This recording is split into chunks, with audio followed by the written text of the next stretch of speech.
के beauty, very famous, glass skin and all. But I will tell you one thing, Indian skin पे ये कभी possible ही नहीं है। हाँ, आपको कोरियन स्किन बिल्कुल पॉसिबल है अगर आपके माँ बाप कोरिया से है। सिंपल हम पिंपल्स कर लेते हैं, तो ये जो पिंपल्स है ये भी कोई हमारा दोस्त की वजह से ही आते हैं। हम इंडियंस को बड़ी एक अच्छी आदत है कि हमें बड़ा ये लगता है कि अगर गोरी चमड़ी ने ये बोला है तो वो 100% सही है। क्या आयुर्वेदा काम करता है या ये मोस्टली ऐसी है? One of the oil which is very known for glowing skin, means they nourish the skin, but Indian youth को उसके बारे में पता ही नहीं है। हिमालय के जो फुट हिल्स वाले इलाकों में हम जाते हैं, वहाँ पर एक करके एक हब होता है, किलो के हिसाब से 10-10 रुपये 20-20 रुपये में यूएस और यूरोपियन कंट्रीज को एक्सपोर्ट हो रही है। वो इंडिया में वापस आ रही है 700 रुपये 30 ml के रेट पे। हल्दी की रस्म होती है शादी के समय में, क्यों करते हैं? हमने देखा है कि यंगस्टर्स बहुत जल्दी उनका हेयर लॉस हो रहा है। इसके अलावा हम और क्या कर सकते हैं कि जो हमारे हेयर की क्वालिटी अच्छी रहे? होगा, बिल्कुल आपको यूज़ करना चाहिए, आप यूज़ करो।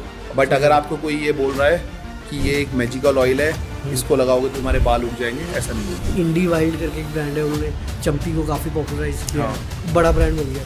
तो ऐसे और भी अपॉर्चुनिटीज़ है कि बहुत सारी अपॉर्चुनिटीज। क्या आपको भी कभी एक्ने या स्किन रिलेटेड इश्यूज आए हैं या आप भी हेयर फॉल से परेशान हैं? बहुत लोग इसकी हीलिंग के लिए आयुर्वेदा के पास जाते हैं। दूसरे लोगों का ये भी मानना है कि आयुर्वेदा एक सूडो साइंस है। तो इस डिटेल डिस्कशन के लिए हमारे साथ आज मौजूद है मिस्टर सुचिंत कर्नाटक, जो कि फाउंडर है मॉडर्न आयुर्वेद ब्रांड पोकोनट के।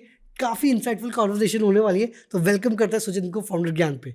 तो सुचिंत, अभी रिसेंटली मेगन मार्कल, जो कि ब्रिटिश रॉयल फैमिली से बिलोंग करती है, उन्होंने भी आयुर्वेद यूज़ किया ड्यूरिंग हर प्रेगनेंसी। तो अगर ग्लोबल लेवल में एक्सेप्टेंस है तो इंडिया से कोई ग्लोबल आयुर्वेदिक ब्रांड क्यों नहीं बन पा रहा? क्योंकि जब शुरुआत ही यहीं पे हुई है आयुर्वेदा की। मैंने अभी थोड़ी देर पहले भी ये कहा था कि we as an Indian love to preserve our tradition, but we never work on clinical evidences. और जब आपके पास रिटन डॉक्यूमेंटेड एविडेंस नहीं होते हैं तो आपका इंटरनल एक्सेप्टेंस नहीं होता। अभी क्या है कि ग्लोबल वर्ल्ड, और अगर हम वर्ल्ड लेवल पे इसकी बात करते हैं तो वहाँ पर लोग इसको एक्सेप्ट कर रहे हैं because they are doing lot of studies which are not on the paper as of now, but in a backdrop में काफ़ी स्टडीज हो रही हैं एंड धीरे धीरे ये वहाँ पर एक्सेप्टेंस आना शुरू हो गया है। अभी क्या होगा, हम अपनी ही इस लाइफ टाइम में, और अपनी इस लाइफ टाइम तो बहुत दूर की बात हो गई, अगले 10 साल के अंदर आप देखोगे आयुर्वेदा वेस्टर्न पैकेज के अंदर पैक होके आएगा। I will give you an example. मैंने रिसेंट में ही ये मुझे पता चला। So there is something called nettle leaf. Nettle leaf is, अगर आप उत्तराखंड या हिमाचल के हिमालय के जो फुट हिल्स वाले इलाकों में हम जाते हैं, जिन्हें पहाड़ हम कहते हैं, वहाँ पर एक बिच्छू घास करके एक हब होता है। मतलब इस चीज़ को आप ये नहीं समझ पाओगे कि वहाँ पर के जो लोकल जनता है उसको ही उसके बेनिफिट नहीं पता है। और वहाँ से ये बिच्छू घास सोर्स हो रही है, यूएस में जा रही है, और यूएस से ये नटल लीफ के ऑयल के रूप में इंडिया में वापस आ रही है। Okay, and I am assuming महंगी बिकती होगी। बहुत महंगी बिकती है। हाँ। जो यहाँ से किलो में 10 रुपए के, मतलब किलो के हिसाब से 10-10 रुपये 20-20 रुपये में यूएस और यूरोपियन कंट्रीज को एक्सपोर्ट हो रही है, वो इंडिया में वापस आ रही है 700 रुपये 30 ml के रेट पे। Okay. और तीसरी चीज है, ये बहुत बढ़िया एंटीऑक्सीडेंट भी होती है। नटल लीफ की जो टी है, अब जाके जब ये बाहर से ब्रांड्स आना शुरू हुए तो आप उत्तराखंड के हिली इलाके में जब आप जाओगे तो वहां पर आपको देखोगे कि आपको नटल लीफ की ये ग्रीन टी वहां पे बिक रही है। And this is what is the problem is, हमें खुद को अपने ट्रेडिशंस के बारे में पता नहीं है। जब हमें ही पता नहीं होगा तो यहाँ से ग्लोबल एक्सेप्टेंस कैसे आएगा, और एक बड़ा ब्रांड कैसे बनेगा? बड़ा ब्रांड सिस्टम से बनता है, ना कि सिर्फ बातें करने से। तो आपको ग्लोबल लीडर बनना है तो आपको पहले अपने देश के अंदर वो एक्सेप्ट कराना जरूरी है। उसके लिए acceptance with the youth of the current generation will only take place when they have a proper reasoning behind it. Why should I use it? Correct. मुझे क्यों काढ़ा पीना है? मुझे क्यों हल्दी लेनी चाहिए, मतलब दूध में हल्दी मिला के लेनी चाहिए? मैं ये नहीं कह रहा हूँ कि वो अवेयरनेस नहीं है, बट उस मास लेवल पे नहीं है। और जब आप अपने घर पे खुश नहीं हो तो आप फिर बाहर उससे कुछ बड़ा नहीं बना सकते। करेक्ट। एंड जो आपने बोला कि जो थोड़ी बहुत भी अवेयरनेस है वो हमारे मदर ने बोल दिया, दादी ने बोल दिया, उससे है। बट आजकल की जनता मोस्टली सारे क्वेश्चंस इंटरनेट पे सर्च करती है, तो क्योंकि क्लिनिकली बैक नहीं है या उस पर उतना रिसर्च नहीं हुआ है, तो जब वो वेबसाइट में नहीं मिलता है, आर्टिकल्स नहीं मिलते, हमको डाउट होता है कि शायद ये भी ऐसे एक सुपरस्टिशन या ऐसी कुछ है। आप एक चीज इसमें मैं आपको जो बोलता हूँ, कोरियन स्किन केयर, के ब्यूटी, हाँ, वेरी फेमस। करेक्ट। फाइन। हाँ। क्यों? क्योंकि कोरिया ने पहले कोरिया के अंदर एक कॉस्मेटिक का बहुत बड़ा बूम है, ओके। उन्होंने उस कल्चर को बाहर दिखाया, और जब वो कल्चर बाहर आया तो हम लोगों के अंदर वो आया कि glass skin and all. But I will tell you one thing, Indian skin पे ये कभी पॉसिबल ही नहीं है। अच्छा, ग्लास स्किन बनी नहीं नहीं सकता? बन सकती, आपकी जेनेटिक्स ही वैसी नहीं है। इंडियन ब्रांड्स अब कोरिया सब वो अब मैं उनके बारे में ज्यादा कुछ कहना नहीं चाहूंगा, हाँ। बट द रियलिटी इज कि इंडियन स्किन जो आप के ब्यूटी के पीछे भाग रहे हो, 12 स्टेप रूटीन की जरूरत है, आपको जरूरत ही नहीं है, आपकी स्किन ही नहीं है, आपकी जेनेटिक्स नहीं है। हाँ। आपको कोरियन स्किन तभी मिल सकती है, और ये बात मुझे एक डॉक्टर ने बोली थी जब मैं उनके साथ डिस्कस कर रहा था। हाँ, आपको कोरियन स्किन बिल्कुल पॉसिबल है अगर आपके माँ बाप कोरिया से है, तभी आपकी कोरियन स्किन मिल सकती है। We are not accepting the Kumkumadi. Kumkumadi is one of the oil. Nalaparadi is one of the oil, which is very known for glowing skin. Means they nourish the skin. But Indian youth को उसके बारे में पता ही नहीं है. ये कोई plant से आता है? नहीं. So Nalaparadi is a multiple herbs. अच्छा. Kumkumadi is a combination of 28 herbs. जिस herbs को जब हम सेसमे ऑयल पे इन्फ्यूज करते हैं एंड वो लॉन्ग टर्म प्रोसेस से निकलता है, तो जब वो herbs आपकी स्किन को नरिश करेगा, फाइन, तो उसका एक ग्लो निकल के आएगा. बट हम लोग हमेशा कहते हैं ना, नहीं हमारा तो स्किन पोर्स जो है क्लॉग हो जाएंगे ऑयल निकालने. हाँ, ऐसा नहीं है. ऑयल के भी अलग अलग कॉमेडोजेनिक स्कोर होते हैं. कॉमेडोजेनिक स्कोर होते हैं. मतलब कि वो पोर्स को ब्लॉक करने के जो उसकी कैपेसिटी है उसके बेसिस पे उसको स्कोर किया जाता है. बहुत सारे ऑयल्स ऐसे हैं जो बिल्कुल भी लाइट वेट होते हैं, इजीली एब्जॉर्ब हो जाते हैं. अच्छा. कुछ ऑयल्स ऐसे होते हैं जो हैवी होते हैं और जल्दी इजीली एब्जॉर्ब नहीं होते हैं, जिनमें कैस्टर ऑयल आता है. But when we talk about coconut oil which is at a score of 3, वो पोर्स को जल्दी ब्लॉक नहीं करता, वो इजीली स्किन के अंदर एब्जॉर्ब होता है. बट ये साइंस, हम ये सब बातें हमारी ना दादी नानी के नुस्खों में चली गई है. मेरी दादी ने ऐसा करती थी, मेरी दादी मेरे चंपी करती थी, मेरी दादी कहती थी मुंह पे नारियल तेल लगाना चाहिए. बट क्यों लगाना चाहिए वो बताया नहीं कभी किसी ने. ऑर्गेनिक खाना चाहिए. Now when we are saying कि ग्रीन टी पीनी चाहिए, हम ये कहते हैं कि आज के दिन में हमें अच्छा क्वालिटी का दूध पीना चाहिए. अभी हमें पता चल रहा है कि वो इसलिए पीना चाहिए क्योंकि वो हमारे लिए हार्मफुल है. बट कभी नहीं, किसी ने ये नहीं बताया कि ये इसलिए करना चाहिए, आयुर्वेदिक हर्ब इसलिए लगानी चाहिए, बेसन इसलिए लगाना चाहिए कि इसके ये फायदे होते हैं, इसका साइंटिफिक रीजन ये है. बट जब वो पता ही नहीं है तो फिर आप ग्लोबल लीडर नहीं बन सकते हो. पहले आपको खुद को कन्विक्शन आना जरूरी है ना. हाँ, कन्विक्शन खुद में आएगा तभी हम आगे बढ़ पाएंगे. तो वो एक बड़ी अच्छी सी कहावत नहीं है जिसमें हम कहते हैं कि पहले अपने घर को उजाला करो तभी आप नेबर्स के अंदर कर पाओगे. तो हमारे खुद के घर के अंदर डार्कनेस है, तो फिर आप कैसे बाहर बताओगे. बिल्कुल. और जैसे कि सर पहले जैसे हम घी को बोलते थे कि यार ये फैट है, अनसैचुरेटेड फैट है, अब कोई बोल रहा है कि नहीं घी भी अच्छा है, तो व्हाट डिड चेंज, क्योंकि घी तो वही सेम का सेम है. नहीं, देखो ऐसा है, इंटरनेट के अंदर ना दो टाइप के ओपिनियन अवेलेबल है. हाँ. आज आप एक रील देखोगे जो बोलेगा कि ये अच्छा है, दूसरे दिन आप एक रील देखोगे वो बोलेगा ये खराब है. फाइन. सो घी कोई नई चीज नहीं है. ऐसा नहीं है कि वो 100-200 साल पहले बना है. घी ऑलमोस्ट हजारों सालों से कल्चर के अंदर है. और घी, मेरा मानना ये है, और जो अब तो साइंस ने भी कहना शुरू कर दिया, डॉक्टर्स ने भी इसको कहना शुरू कर दिया कि ghee is good for it because it's a good fat. But बीच में एक नैरेटिव आया था, जो वेस्टर्न नैरेटिव आया था, क्योंकि उनको रिफाइंड को बहुत ज़्यादा प्रमोट करना था. ओके. रिफाइंड ऑयल्स को प्रमोट करना था. अब रिफाइंड कोई खाना पसंद नहीं करता क्योंकि उसके इम्पैक्ट हमें दिखने शुरू हुए हैं. जब 30-40 साल हम लोगों ने उसको अपनी बॉडी के अंदर कंज्यूम कर लिया. 1980s के बाद रिफाइंड आना शुरू हुआ था इंडियन मार्केट्स के अंदर, और आप उसके बाद आपने 40-50 साल उसका पूरा नेगेटिव इम्पैक्ट अपनी बॉडी के अंदर देखा. फिर then we went back to our basics. Then what we are taking all type of natural cold press oils. Cold press oils. So we are entering into that zone. So that's what कि हम लोग वही सोच, अगर गोरी चमड़ी ने हमसे कुछ कहा तो हम उसके ऊपर बड़ी जल्दी से विश्वास करते हैं यही सही होगा. बिल्कुल. और इसमें गलती हमारी नहीं है, वो 800 साल की गुलामी की है कि हम अपने बेसिक्स भूल गए. फिर जब हम इम्पैक्ट देखना शुरू करते हैं और उसके बाद फिर उसके जब इम्पैक्ट हम देखते हैं, फिर हम लोग वापस चले जाते हैं. नहीं, मेरी मम्मी ऐसा करती थी, मेरी दादी ऐसा करती थी, चंपी करना चाहिए, ये घी खाना चाहिए, 1 चम्मच घी रोज खाना चाहिए. उससे होता क्या, जैसे कि घी के अंदर ना बहुत सारे प्रॉपर्टीज होती हैं, और ये एक गट हेल्थ के लिए काफी ज्यादा आप ये मान के चलो लुब्रिकेंट की तरह भी काम करता है. ठीक है. जब आप उसको लेते हो तो आपको, जब आप काफी ज्यादा आपको when we have a constipation kind of thing, in that also if you are taking a ghee with a milk in a morning hours, so you will never have these issues because वो lubricant की तरह काम कर रहा है आपकी पूरी intestine के अंदर. So this is how it is. और उसके अलावा भी उसके काफी फायदे हैं कि वो एक गुड फैट है, means good fat is now it's a good concept. ये आपकी हार्ट हेल्थ के लिए बहुत अच्छा होता है। अच्छा, हार्ट हेल्थ के लिए अच्छा होता है, क्योंकि आपकी बॉडी को फैट्स चाहिए। बिना अगर वो फैट्स नहीं चाहिए होते तो बॉडी कभी उसको बनाती ही नहीं। हाँ, ठीक है। सो अब आपको वो समझना है कि कौन सा फैट आपको लेने की जरूरत है। अब ऐसा पहले से लोग कहते थे ऑयल्स, बट कौन से ऑयल्स? पहले से लोग काफी ऑयल खाते थे ना, घी खाते थे ना, कहते थे ना पहलवान है, दूध घी खाना चाहिए, मक्खन खाना चाहिए। हरियाणा में इसलिए यही अभी भी आज के टाइम पे भी अगर आप गाँव में जाओगे तो, बट अगर आप अपने एक अर्बन पॉपुलेशन जो बहुत ज्यादा इंस्पायर्ड है from a western culture, you see their health and go to some village and who are just unaware of these all facts, and वो जो उस न्यूट्रिशन को ले रहे हैं, you see the immunity difference. क्या अगर वो खराब था तो इनके लिए खराब क्यों नहीं है? और अगर जो अर्बन पॉपुलेशन का जो वेस्टर्न इन्फ्लुएंस अगर सही था तो फिर वो इतनी प्रॉब्लम्स क्यों आ रही हैं? एक्नेस, पीसीओडी, पीसीओएस, स्ट्रेस, लाइफस्टाइल का इतना चेंजेस क्यों दिख रहे हैं?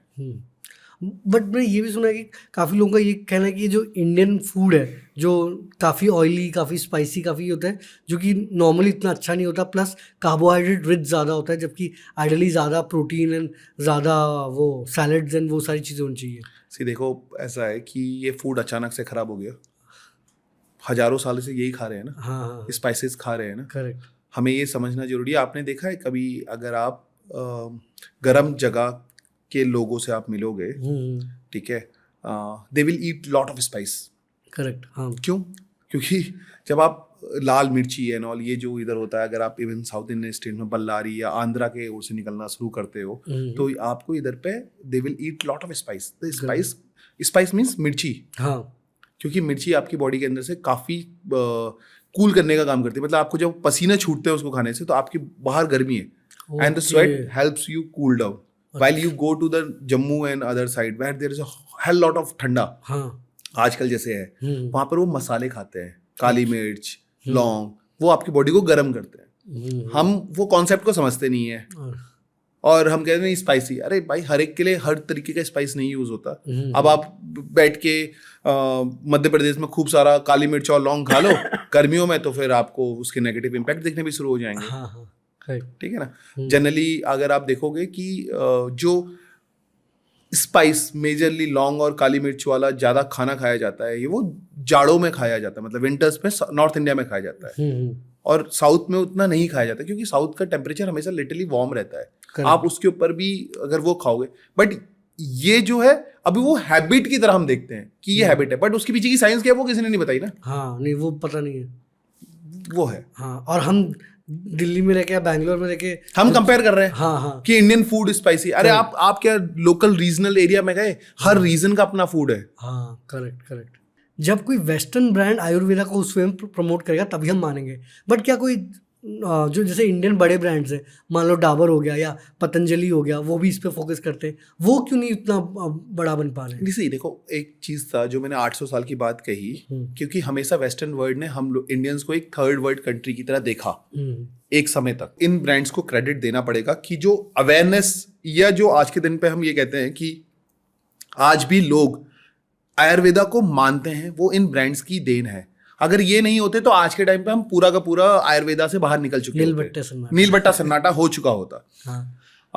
बट ये है कि क्लिनिकल स्टडीज, एफिकेसी स्टडीज उस लेवल पे नहीं हुई क्योंकि उतनी बाहर डिमांड ही नहीं थी, और हम इंडियंस को तो लगता था कि हम च्यवनप्राश खाते हैं, ये तो सही होता है, ठीक है। तो जो चीज यार गर्म पानी पीने से अच्छा होता है, ये दही और ये खाना अच्छा होता है सेहत के लिए, हमने हमेशा वही कहा ना, वही कि हम ट्रेडिशन को प्रिजर्व करते रहे। बट हम लोग जब बात कर रहे हैं कि ये अच्छा था, बट उसमें हम लोगों ने कभी ये जरूरत ही नहीं समझी कि हमें इसको क्लिनिकली बैक्ड भी करना चाहिए। बड़ा अच्छा एग्जांपल था कि 1992 में टर्मरिक को पेटेंट कर दिया था यूएस ने। ओके, हल्दी को पेटेंट कर दिया था। जब वो पेटेंट हो गई, अब हम यहाँ से अपने लिटरेचर्स और टैक्स लेके भाग रहे हैं, फिर जाके उसका हम लोगों ने कंज्यूमर मतलब इंटरनेशनल फोरम्स में जाके हमने उसके ऊपर केस किए, फिर वापस वो पेटेंट लेके आए। अब हल्दी वो पेटेंट करते क्योंकि it's one of the best antibiotic. अच्छा, एंटीबायोटिक है, बट कितने लोगों को पता है कि हल्दी एंटीबायोटिक है? क्यों? वो जब हल्दी की रस्म होती है शादी के समय में, क्यों करते हैं? इसीलिए करते हैं कि इट्स एंटीबायोटिक। यार आप एक चमकना है, ग्लो। हाँ, ठीक है। अगर आपको कोई प्रॉब्लम है, मान लो आपको एक्ने है, ये है, तो हल्दी is good for this thing. हल्दी वाला दूध पीना चाहिए क्योंकि उससे क्या होता है सर? सी एंटीबायोटिक है, हाँ. तो आप जो एंटीबायोटिक टैबलेट्स है, so if you have any problem means अगर आपको चोट लगी तो बैक्टीरियल इन्फेक्शन होने का चांसेस है, ठीक है. So now what we do, we take lot of antibiotic, but यही एंटीबायोटिक हल्दी जो है इट्स अ प्रूवन, इसके ऊपर काफी रिसर्च हो चुकी है, इसमें साइंटिफिक एविडेंस है. अगर आप उसको लेते हो तो स्मॉल डोजेस में आपके बॉडी के लिए वो अच्छी है. डायरेक्ट एंटीबायोटिक जो आज के दिन पे हम ऐसे ही हाजमोला की गोलियों की तरह खा लेते हैं, which is not good for health. That is, the doctors are now saying it. कि you should only take the antibiotic based on prescription. Fine. But हल्दी के लिए आपको वो प्रिस्क्रिप्शन की जरूरत नहीं है. आप स्मॉल डोजेस में अपने दूध के साथ अपने स्किन केयर में लगा रहे हो तो वो आपको बैक्टीरियल इन्फेक्शन से वो प्रिवेंट भी कराती है, क्योर देती है. ये मेन फायदा है हल्दी. हाँ, हल्दी का एक बड़ा फायदा है कि जैसे चोट लग गई तो पहले से हल्दी वाला लेप लगाते थे, वो इसीलिए लगाते थे कि बैक्टीरियल इन्फेक्शन ना हो. तो ये सब चीजें हैं. जैसे ब्राह्मी है, Brahmi is very good for skin. Centella asiatica इसको बोलते हैं, एंड इसका इनकी नेम है. इनकी नेम मतलब ये एक केमिकल नेम. ओके, ठीक है. और जब ब्राह्मी को इसके ऊपर इवन स्टडीज और ये प्रूवन भी है कि स्ट्रेच मार्क्स या स्कार्स के ऊपर ये प्रूवन है कि ये स्कार्स को कम करती है. मतलब आपके अगर चोट लगी हुई है और आप ब्राह्मी का paste of course combined with other ingredient use किया जाता है तो एक अंतर दिखा है. ये क्या एज अ पेस्ट आता है या नहीं, ब्राह्मी इज अ प्लांट है. हाँ. आपकी आंखों के लिए, आपके बुद्धि के लिए हमेशा बहुत अच्छा होता है. मैंने ये सुना है कि बुद्धि के लिए, ब्रेन के लिए, ब्रेन डेवलपमेंट के लिए बहुत अच्छा होता है. हाँ. बट हमको सिर्फ पता है कि ब्रेन डेवलपमेंट के लिए अच्छा होता है. कैसे अच्छा होता है ये किसी ने नहीं बताया ना. ये नई बात थोड़ी ना है. हमारे हमेशा से हमारे जो दादी नानी या हमारे बुजुर्ग थे वो हमेशा से यही कहते हैं ब्राह्मी खाओ, बुद्धि के लिए अच्छा होता है. बट क्यों होता है अच्छा? क्यों होता है? बिकॉज उसके अंदर उसके जो तत्व हैं अंदर, that goes and enhance the systems. ठीक है, आपकी मेमोरी का एनहांसमेंट करता है. हार्मोनल बैलेंस होते हैं. उसका जो पेस्ट है, उसका जो रस है, जब आपका वो यूज होता है फॉर्मुलेशंस में तो वो स्कार्स को लाइटन करने के ऊपर काम करता है.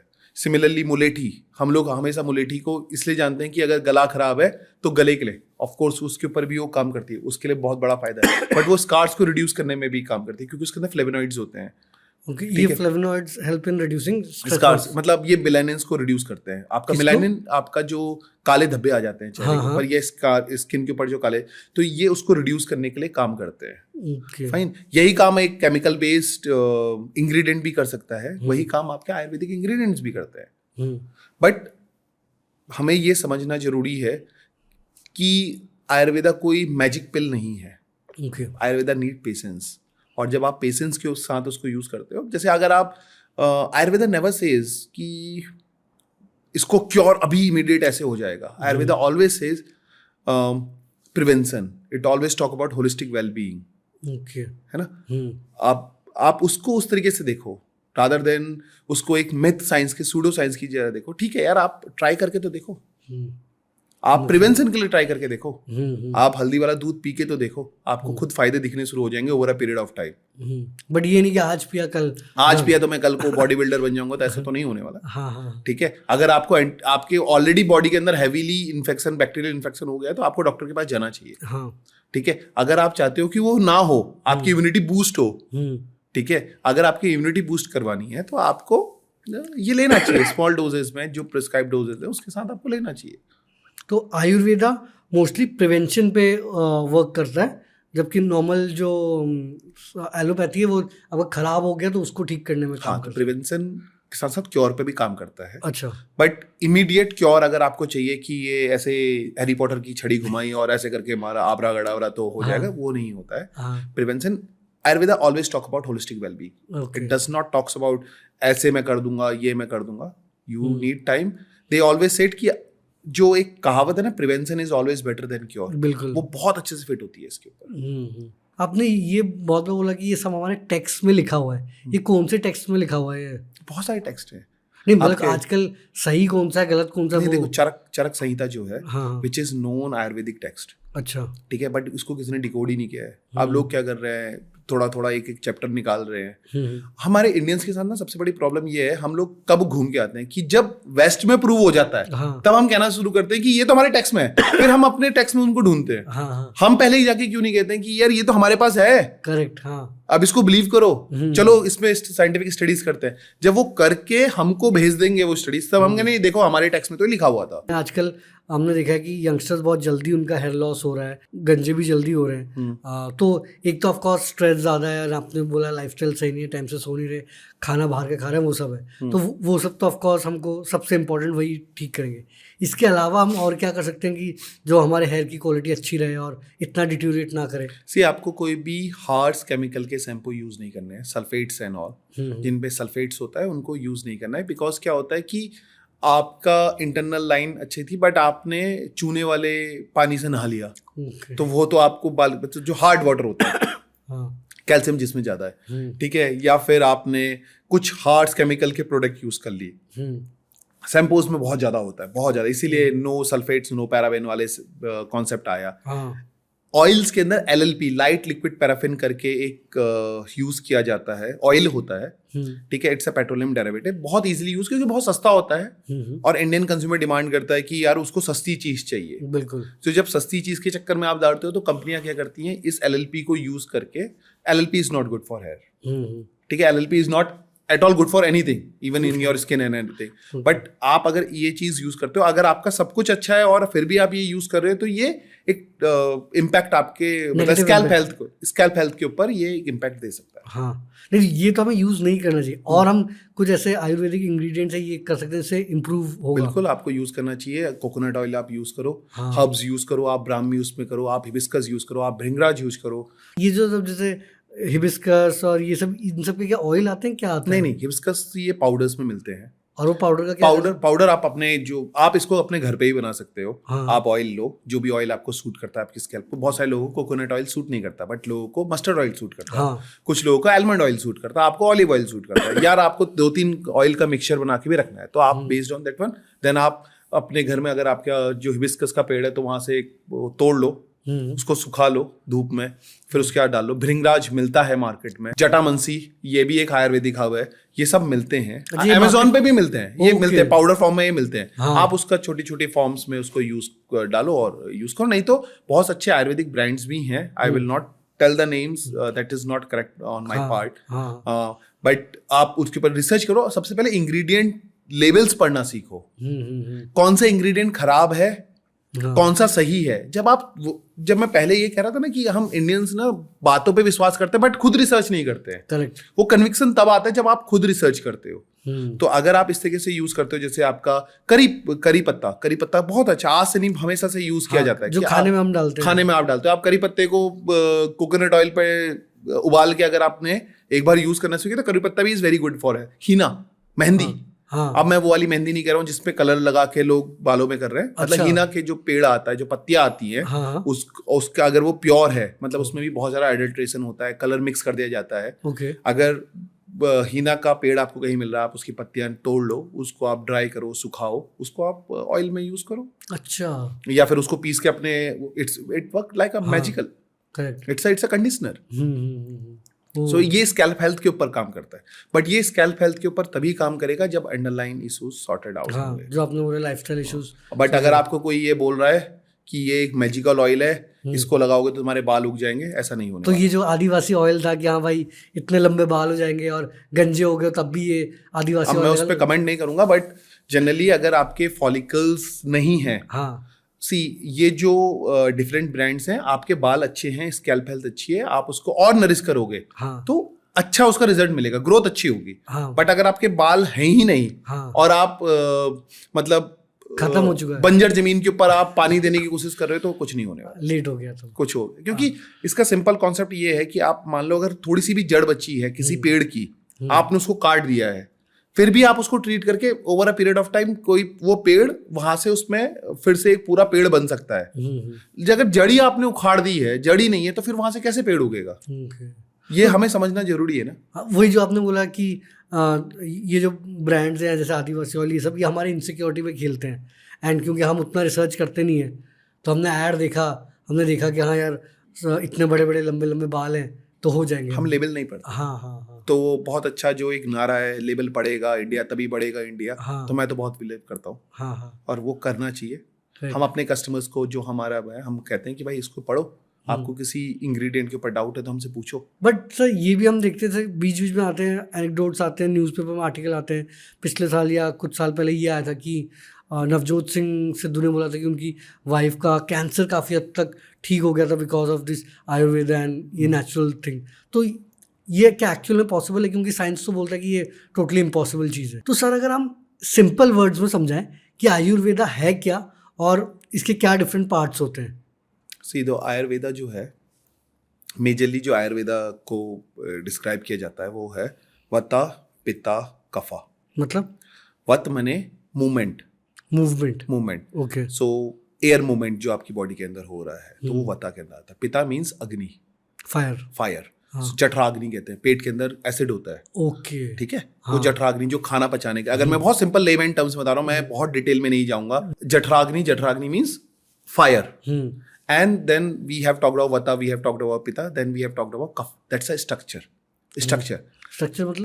Of your body, bones, densities and all. So हम कहते हैं ना human body is been made by 5 elements, वायु, अग्नि, धरती और जो 2 एलिमेंट्स हैं आकाश एंड ऑल। सो ये अगर आप उसको कंबाइन कर दोगे तो ये 3 उसके अंदर आता है। अभी अगर आप इस चीज को अगर डिटेल में समझो, अगर आपको एसिडिटी हो रही है, आपकी बॉडी के अंदर एसिडिटी हुई है, तो आपका पिता हिला हुआ है, मतलब वो इम्बैलेंस्ड है। ठीक है, तभी तो बॉडी ज्यादा एसिडिटी की ओर को प्रोड्यूस कर रही है। ठीक है, ओवर एसिडिटी की बात करो, एसिडिटी हर एक के अंदर होती है तभी वो खाना पचेगा। बगैर ओवर एसिडिटी की, अगर आपको गुस्सा ज्यादा आ रहा है, ओके, ठीक है, तो आपका अग्नि तत्व जो है, मतलब आपके जो पिता है वो इम्बैलेंस्ड है। ठीक है, अगर आपको एंजाइटी हो रही है तो आपका कफाफत, क्योंकि वता, एंजाइटी मीन्स आपका जो मूवमेंट है, क्योंकि हार्मोनल इम्बैलेंस आ रखा है, आप ओवरवेट हो, आपको लेजीनेस फील होती है, आपको 8 घंटे 9 घंटे की आप स्लीप अच्छे से लेके सुबह उठ रहे हो और फिर भी आपको लग रहा है कि यार ये, तो फिर ये अंडरलाइंग इश्यूज होते हैं। तो नाउ इसको मॉडर्न साइंस जो है वो उसको डिफरेंट लेवल्स में डिवाइड कर देता है, बट आयुर्वेदा इसको 3 टर्म्स में डिवाइड करता है। किसी भी आप नाड़ी डॉक्टर के पास जाओगे तो वो आपकी नाड़ी देख के ये बता सकता नाड़ी है, मतलब नाड़ी ये जो आपकी पल्स होती है यहाँ पर, पल्स जो हमको जिसको कहते हैं ना कि डॉक्टर्स भी पल्स जो नापते हैं, तो इसी को नाड़ी का भी ये जो नाड़ी ज्ञान है, तो जो डॉक्टर्स होते हैं, जो वैद्य होते हैं, जो अच्छे वैद्य हैं, अब वो आपकी नाड़ी देख के ये बता सकते हैं कि आपका कौन सा जो सिस्टम है इन तीनों में से, वता, पिता और कफा में कौन सा हिला हुआ है, मतलब किसमें इम्बैलेंस है, फिर वो उसको ट्रीट करते हैं। नाड़ी देख के मतलब क्या कि पल्स रेट क्या पल्स रेट के बेसिस पे वो लोग समझ जाते हैं। अच्छा। अब इतना डिटेल मुझे भी उसके बारे में नहीं पता, क्योंकि I am not Ayurvedic doctor.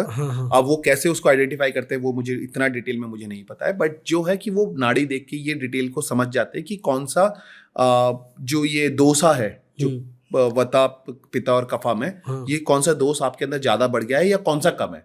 सो आपकी बॉडी 100% तभी अच्छे से काम करती है, जिसको कहते हैं हम सिंक्रोनाइज बॉडी, जब आपके तीनों की तीनों सिंक में है। Okay.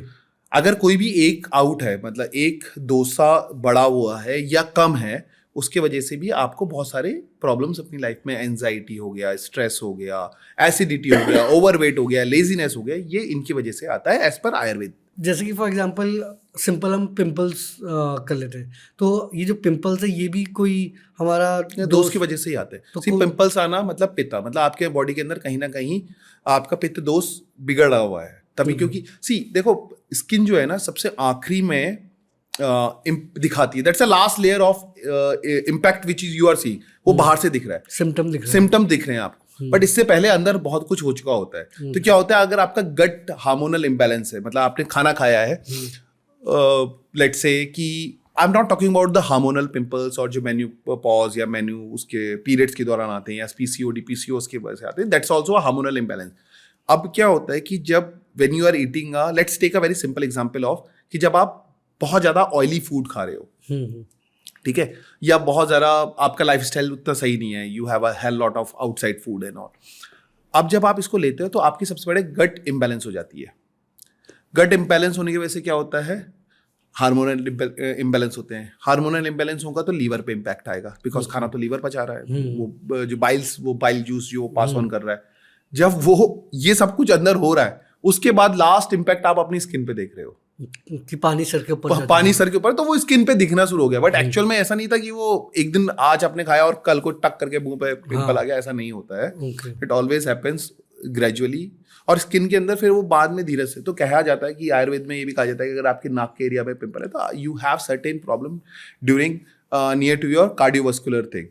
It's not proven in allopathic science, but in Ayurvedic test it's said कि ये वाला जो सेक्शन है ये किडनी का है, अच्छा। ये वाला सेक्शन आपके किसी और सेक्शन का है, ये वाला आपका हार्ट का है. So ये इस तरीके से कहा जाता है. तो अगर एक्ने को मतलब थोड़ा ठीक करना होगा या हील करना होगा आयुर्वेद के थ्रू, तो क्या प्रोसेस रहता है?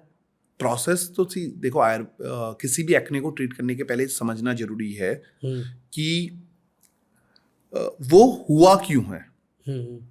ठीक है ना. अब आपको पीसीओडी या पीसीओएस है, आप बाहर से यार नीम फेस वॉश से नहा लो.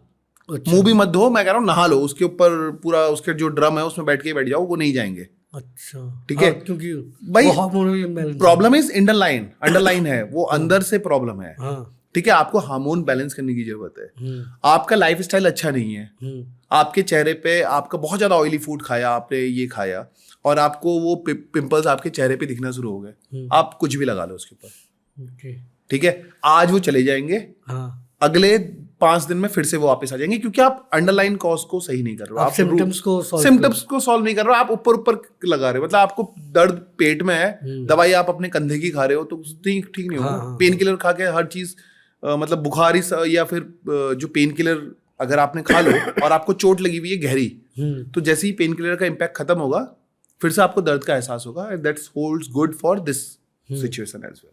नहीं तो अज्यूमिंग कि आपके पिंपल आए, आपने स्लोली अपने लाइफस्टाइल ठीक किया, खाना ठीक किया, स्ट्रेस थोड़ा कम, अगर आपका हार्मोनल इम्बैलेंस है आपने उसको ठीक किया. उसके अलावा हम कुछ स्टेप्स होते हैं कि यार ये इंग्रेडिएंट्स है, ये चीज़ें यूज़ करते हैं तो इट वर्क्स वेल.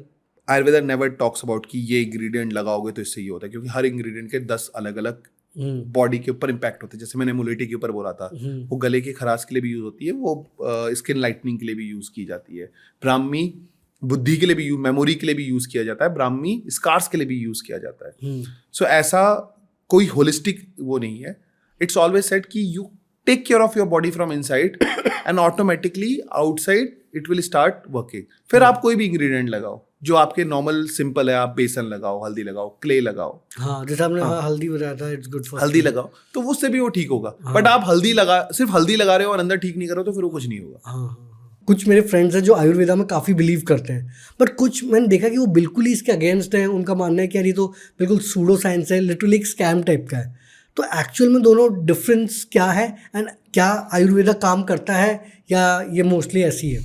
मैं हमेशा यही कहूँगा, और इसको बहुत आसानी से समझा जा सकता है, घर की मुर्गी दाल बराबर. और मैं ये इसलिए कह रहा हूँ क्योंकि इंडियंस ने हमेशा अपने ट्रेडिशंस को प्रिजर्व करने के ऊपर काम किया है, बट उनको कभी साइंस बेस्ड एविडेंस में कन्वर्ट नहीं किया. कभी उनके ऊपर एफिकेसी स्टडीज, कभी उसके ऊपर क्लिनिकल स्टडीज कभी हुई नहीं.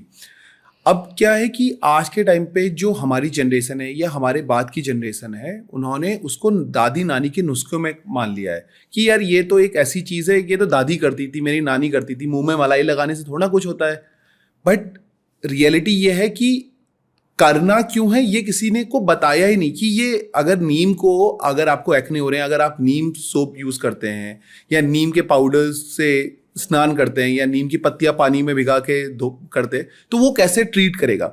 While when we talk about active ingredient, जो केमिकल बेस्ड एक्टिव इंग्रेडिएंट्स हैं, उनके ऊपर सैलिसिलिक एसिड ऐसे काम करता है, हाइलुरोनिक एसिड ऐसे काम करता है. ये बड़ी डिटेल में स्टडीज, ब्लॉग्स, आर्टिकल्स अवेलेबल हैं. बट नीम ऐसे काम करता है, ये सिर्फ हमने अपनी दादी नानी या मम्मियों से सुना है. तो इसीलिए कुछ लोग उसके ऊपर बिलीव करते हैं, कुछ लोग उसको सूडो साइंस मान के चलते हैं, एंड दैट्स द रियलिटी. इसके ऊपर एक बहुत सारा काम होने की ज़रूरत है, कि आर्टिकल्स आने की ज़रूरत है, साइंस बेस्ड स्टडीज़ होने की ज़रूरत है, क्लिनिकल एविडेंस आने की ज़रूरत है. और जिस दिन ये सब आएंगे तो लोग इसको सूडो साइंस नहीं कहेंगे, इसके ऊपर भी उसी तरीके ट्रस्ट करेंगे जैसे आज हम एक मॉडर्न स्किन केयर एक्टिव्स के ऊपर विश्वास करते हैं. सर एक ये था कि जैसे कि अभी शार्क टैंक सीजन 5 में एक आए थे एंटरप्रेन्योर, वो आई थिंक नेचुरोपैथी या अरोमा थेरेपी में काम करते हैं, आयुर्वेदा से रिलेटेड है, एंड वो सामान बेचते हैं और काफ़ी अच्छा रेवेन्यू कर रहे थे.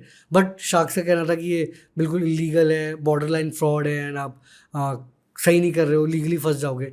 तो इसके ऊपर क्या ओपिनियन है कि उनको जो मना किया गया था, साक्स अपनी जगह पर सही थे, क्योंकि उन्होंने अपने नाम के आगे डॉक्टर लगाया था. ओके, ठीक है. एंड बैचलर इन आपका नेचुरोपैथी और एरोमाथेरेपी करके आप डॉक्टर्स नहीं लगा सकते. Okay. Doctor in a legal words is a practitioner, is a medical practitioner. जो MBBS वो सब MBBS करने के बाद अब डॉक्टर्स लगाते हैं. इवन ऑनररी डॉक्टर जो PhD लगते हैं वो भी एक ऑनररी डॉक्टरेट होता है. But using a name doctor and presenting yourself as a doctor when you are not a medical practitioner, it's not right.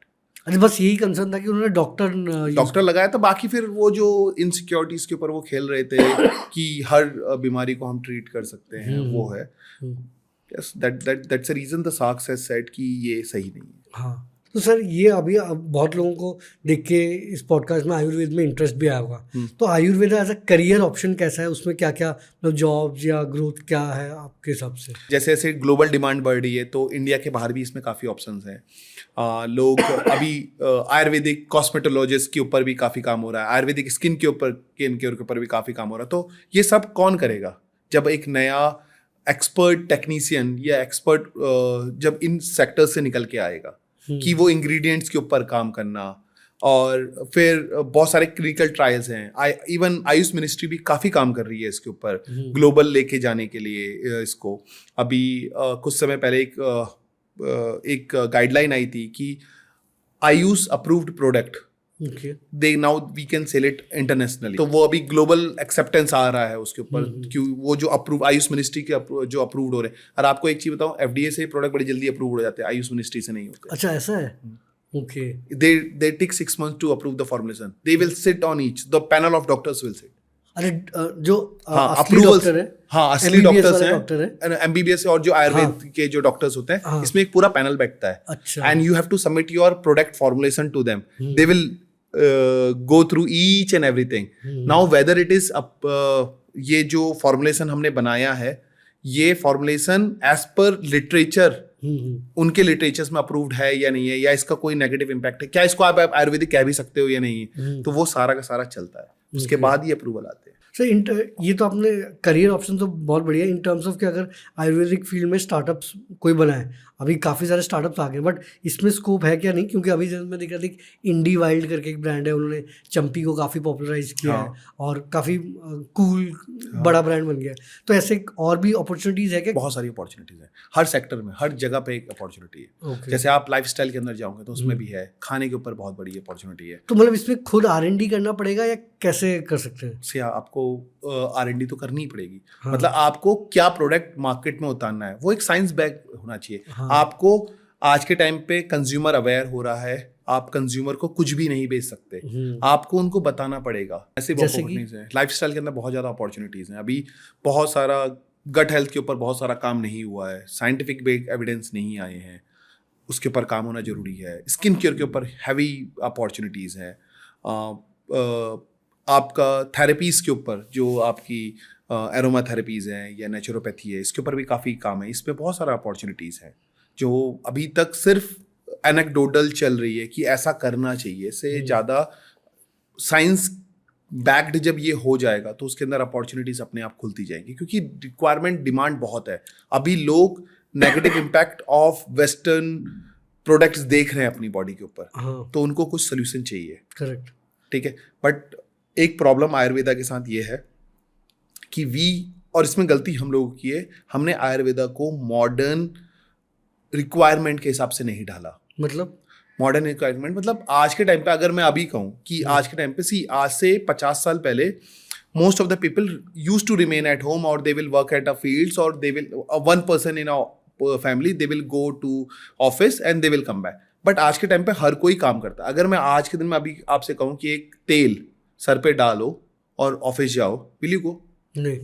अगर मैं आपको बोलूँ कि एक थोड़ा पंजेंट स्मेल या हैवी स्मेल का जिसकी एरोमा ज़्यादा है, किसी ऑयल को अपने चेहरे पे लगाओ, आप ऑफिस जाओगे? नहीं जाओगे ना. नहीं. आप अपने शरीर पे कोकोनट ऑयल लगा के ऑफिस जाओगे क्या? नहीं जाओगे. हमें वो चीज़ बदलने की ज़रूरत है कि आपको आयुर्वेदिक प्रॉपर्टीज सारी मिले, बट वो मॉडर्न एरा के हिसाब से हो. इसी के ऊपर पोकोनट काम करता है. पोकोनट क्या करता है? Quality of Ayurveda, all herbs we use and modernize it in a modern era form, like in a forms of creams, in a form of oils, so oil which are light weighted, ठीक है, which can easily absorb immediately in our body, so that उनकी जो pungent smell है, जो उनकी stickiness है, जो वो एक touch and feel आता है, जो हमारी जनरेशन मिलेनियल जेनजीज की जनरेशन डिमांड करती है वो हम करते हैं, बट इसके अंदर जो प्रॉपर्टीज रहती हैं वो सारी की प्रॉपर्टीज आयुर्वेदिक हब से ही ड्राइव होती है। Correct. हमारा जो मेजर प्रोडक्ट है that is we are more female oriented brand, अच्छा, so okay. The stretch mark cream, so एक जब स्ट्रेच मार्क किसी फीमेल की बॉडी में आता है हाँ, वो बहुत सारा कॉन्फिडेंस लूज कर देती है। अच्छा। क्यों? क्योंकि उसकी बॉडी जैसे साड़ी पहनती है, भारत की अधिकतर नारी साड़ी पहनती हैं या शॉर्ट्स भी जो पहनते हैं, जो अर्बन पॉपुलेशन है। हम जब कस्टमर से बात करते हैं ना तो बहुत बार हमने ये सुना है कि मैं ना साड़ी नहीं पहन पा रही हूँ क्योंकि पेट दिखता है। हाँ। स्ट्रेच मार्क्स, जब आपकी प्रेगनेंसी होगी तो स्ट्रेच मार्क्स यहाँ पर आएंगे, बिल्कुल। और पेट दिखने की वजह से मैं मतलब वो इतने ज़्यादा खराब लगते हैं तो उनका कॉन्फिडेंस लूज होता है। So we try to work more on, पहले तो हमें उनको समझाते हैं कि यार ये चीज़ खराब नहीं है, ये नेचुरल है, ये नेचुरल है, it's a part of your journey, it's a beautiful part of your journey. Correct. हाँ, और आप इसको धीरे धीरे क्योर कर सकते हो, ठीक है, आप इसको एक्सेप्ट करो एज इट इज और फिर उसको क्योर करो। हमारे पास डॉक्टर्स के पैनल हैं, we have a doctors panel, so they also connect with our customers, they understand, फिर उनको सजेस्ट करते हैं कि ये प्रोडक्ट आप लगाओ, इसकी वजह से आपका, जैसे हमारा स्ट्रेच मार्क क्रीम है, so why we become viral over a period of time, that's was the reason. हमने उनको प्रोडक्ट नहीं बेचा, सोल्यूशन बेचा, हमने उनको सोल्यूशन दिखाया कि ये सोल्यूशन है, इससे ठीक हो सकता है, इससे विजिबल रिडक्शन आ सकता है। बट हम कभी भी नहीं कहेंगे कि पूरा 100% ठीक हो जाएगा, क्योंकि अगर कोई भी ब्रांड स्ट्रेच मार्क 100% ठीक हो सकते हैं ये बोलता है तो वो गलत और झूठ बोल रहा है। स्ट्रेच मार्क 100% ठीक नहीं हो सकते without any cosmetic surgeries, you can only reduce the visibilities of them, that's the hard truth. हाँ, और आप प्रिवेंट कर सकते हो स्ट्रेच मार्क को नहीं आने पर ड्यूरिंग प्रेगनेंसी, अगर आप तीसरे चौथे मंथ से क्रीम्स, हाइड्रेशन का, प्रोटीन का जो ख्याल रखना है वो करो। बट लेकिन we always go to the doctor when we are out, means खत्म हो चुका है पूरा का पूरा सिस्टम, पानी सर के ऊपर जा चुका है, तो फिर ये है। तो दोस्तों ये था पॉडकास्ट मिस्टर सुचिंत के साथ। होपफुली काफ़ी इंसाइटफुल रहा है, आपको नए आइडियाज़, नए पर्सपेक्टिव्स मिले होंगे। ज़रूर अपने दोस्तों के साथ ये शेयर करना और बताना सबसे बढ़िया चीज़ आपको क्या लगी। आगे ये भी सजेस्ट करना नेक्स्ट एंटरप्रेन्योर हम इस पॉडकास्ट में किसको लेके आए। और हाँ, वीडियो को लाइक करके चैनल को ज़रूर सब्सक्राइब कर देना।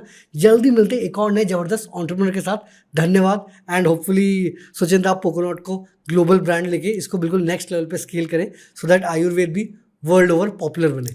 Thanks for having me here. It was really good for me to talk about Ayurveda because ज़्यादा बात होती नहीं है उसके ऊपर।